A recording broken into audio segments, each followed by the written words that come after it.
Court का दरवाजा खटखटाएंगे सपा प्रत्याशी अरशद खान। जौनपुर सदर विधानसभा से समाजवादी पार्टी के प्रत्याशी अरशद खान चुनाव में बीजेपी के उम्मीदवार से 8,628 वोटों के अंतर से चुनाव हार गए हैं, लेकिन यह हार अरशद खान मानने को तैयार नहीं है। उन्होंने मतगणना प्रक्रिया पर सवालिया निशान लगाते हुए कहा, कहीं ना कहीं काउंटिंग में भेदभाव हुआ है। वो चुनाव आयोग से पुनः वीवीपैट की पर्ची गिनती कराने के लिए पत्र लिखेंगे, साथ ही कोर्ट का दरवाजा खटखटाने जा रहे हैं। ये बात अरशद खान सपा प्रत्याशी ने शुक्रवार को पार्टी कार्यालय पर पत्रकारों से बातचीत में कही। अरशद खान ने कहा, केवल सदर विधानसभा के स्ट्रांग रूम का सीसीटीवी बंद हो गया और वहां से 3 संदिग्ध लोगों को पकड़ा, लेकिन प्रशासन ने तीनों को बीएसएनएल का कर्मचारी बताकर छोड़ दिया। मतगणना में काफी हिला हवेली की गई है, इसलिए हमारी मांग है कि सभी ईवीएम के वीवीपैट की पर्ची की गिनती की जाए। उन्होंने सभी चुनाव बैलेट के माध्यम से ये कराने की मांग की है।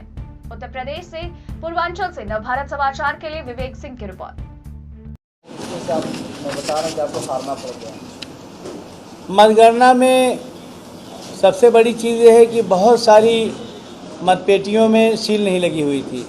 मैं समझता हूँ 50% से ज़्यादा मतपेटियों में सील नहीं थी, ऊपर से एक एक धागा लगा हुआ था, जिससे शंका पैदा होती है कि कुछ गड़बड़ी हुई है। दूसरे बहुत सारी मशीनों के नंबर जो आरओ द्वारा हमें उपलब्ध कराए गए थे, हमने अपने मतगणना एजेंट्स को दिए थे, बहुत सारी मशीनों पे वो नंबर डिफ़र कर रहे थे। और तीसरा, परसों जो है 5 घंटे तक सीसीटीवी कैमरा जौनपुर सदर विधानसभा का बंद था और तीन लोग पकड़े गए जो वहाँ पर काम कर रहे थे, जिनके पास कोई भी आईडी नहीं थी, ना जिला प्रशासन के द्वारा दी गई कोई आईडी थी और ना उनके विभाग की कोई आईडी थी। बाद में एडीएम ने बताया कि वो बीएसएनएल के कर्मचारी थे। अगर कर्मचारी थे तो उनको आईडी जारी करनी चाहिए थी और ये सारे काम मतगणना से पहले हो जाने चाहिए थे, मतगणना पेटी के पहले, वहाँ रखे जाने के पहले ईवीएम मशीन के। तो और दूसरे जिन मशीनों की सील नहीं लगी हुई थी, ईवीएम मशीनों की, उनकी मतगणना रोकने की कोई व्यवस्था नहीं थी। वहाँ मजबूरन मतगणना करानी ही करानी थी।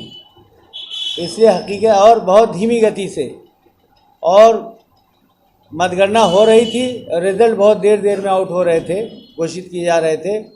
हमारे यहाँ 14 राउंड की मतगणना हो गई थी और फिर 4 राउंड तक घोषित किया, फिर धीरे धीरे किया गया, बहुत हल्ला किया गया, रोका गया, तब जाके 2-3 घंटा मतगणना रुकी रही और फिर किया गया। तो ये बहुत सारी चीज़ें शंकाएं जन्म लेती हैं कि मतगणना में कहीं कहीं गड़बड़ी होती है। और हकीकत ये है कि जिस मांग को सबसे पहले से भी समाजवादी पार्टी और भारतीय जनता पार्टी छोड़कर देश की सभी पार्टियां करती रही हैं कि मतदान बैलेट पेपर से होना चाहिए। आज हम फिर मांग को दोहरा रहे हैं कि मतदान बैलेट पेपर से होना चाहिए। डेमोक्रेसी को कायम करने के लिए बहुत पैसा सरकार खर्च करती है, तो कहीं से भी मतदान में और मतगणना में शंका नहीं होनी चाहिए। ये लोकतंत्र की सेहत के लिए अच्छा नहीं है। तो मतगणना में के नाम पर उत्तर प्रदेश के किसान, मजदूर, नौजवान, हिंदू, मुसलमान, दलित, पिछड़े, सिख, ईसाई, बौद्ध, पारसी, जैन, सभी धर्म और जात के लोगों को साथ अखिलेश यादव जी को मुख्यमंत्री बनाना चाहते थे।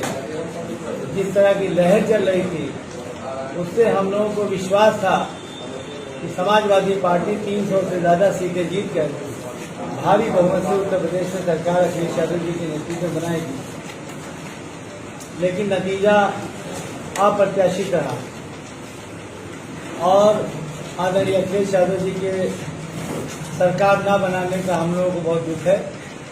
उसी तरह जौनपुर में भी हम लोगों को विश्वास था कि 9 की 9 विधानसभा सीटें हम लोग जीतेंगे। हालांकि पहले के मुकाबले में समाजवादी पार्टी को ऐतिहासिक मत मिला, लगभग 90,000 वोट समाजवादी पार्टी को सदर विधानसभा मिला है। और जो यादव और मुसलमान के साथ साथ सभी जातियों धर्म के लोगों का सम्मान, सहयोग और वोट आशीर्वाद हमें मिला है। मैं आपके माध्यम से अपने ज़िला के और जौनपुर सदर विधानसभा के सभी मतदाताओं का, सभी धर्म और जात के लोगों का धन्यवाद देता हूं, शुक्रिया अदा करता हूं कि सबने बहुत ही प्यार दिया, स्नेह दिया, सम्मान दिया और ऐतिहासिक मत दिया। थोड़े से मतों से जीत से वंचित रह गए। उसके कई कारण हैं। एक तो थोड़ा बहुत वोट हमारा बटा, कांग्रेस, बसपा और एमआईएम में लगभग 10-12 हज़ार वोट जो हमारा मूल वोटर था वो बटा। और बाकी कुछ शंकाएं भी थी। हमारे यहाँ परसों 5 घंटे सीसीटीवी कैमरा बंद था और 3 लोग पकड़े गए।